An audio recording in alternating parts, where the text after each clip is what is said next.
Assalamualaikum warahmatullahi wabarakatuh.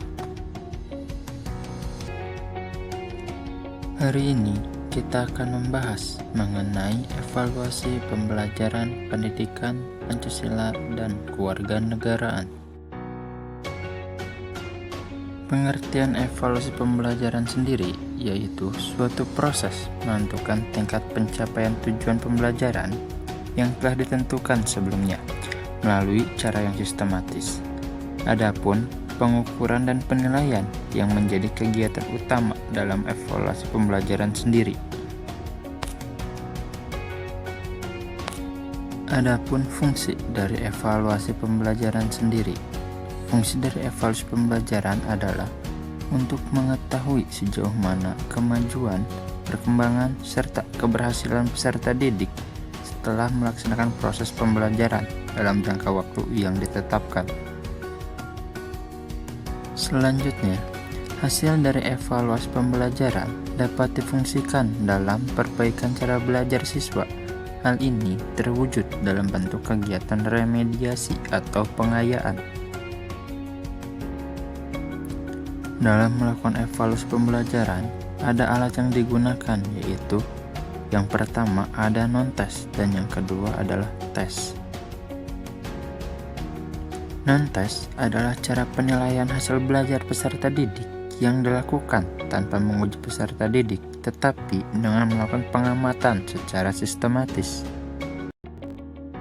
Adapun yang termasuk ke dalam teknik non-tes, yang pertama skala bertingkat, yang kedua kuesioner, ketiga daftar cocok, keempat wawancara, kelima observasi atau pengamatan, dan yang terakhir adalah riwayat hidup. Sedangkan tes adalah serentetan pernyataan atau latihan yang digunakan untuk mengukur keterampilan, pengetahuan, inteligensi, kemampuan, atau bakat yang dimiliki oleh individu atau kelompok. Dilihat dari bentuk jawaban peserta didik, maka tes dapat dibagi menjadi 3 jenis, yaitu yang pertama ada tes tertulis, sering disebut juga sebagai pencil test atau paper test, adalah tes yang menuntut jawaban dari peserta didik dalam bentuk tertulis. Tes tertulis ada 2 bentuk, yaitu bentuk uraian esai atau subjektif dan bentuk objektif. Tes subjektif pada umumnya berbentuk esai uraian. Tes bentuk esai adalah sejenis tes kemajuan belajar yang memerlukan jawaban yang bersifat pembahasan atau uraian kata-kata.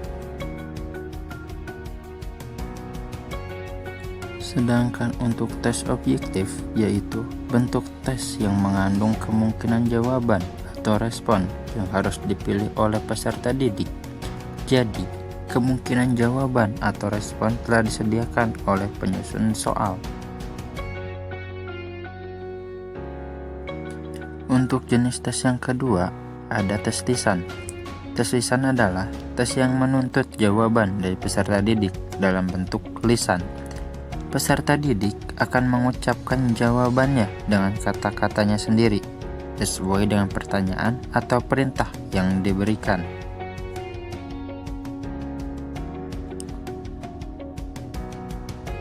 Dan untuk jenis tes yang terakhir yaitu ada tes perbuatan, performance test, atau tes praktik, adalah tes yang menuntut jawaban peserta didik dalam bentuk perilaku, tindakan, atau perbuatan. Mungkin cukup sekian untuk pembahasan hari ini. Semoga pembahasan hari ini bisa bermanfaat untuk teman-teman.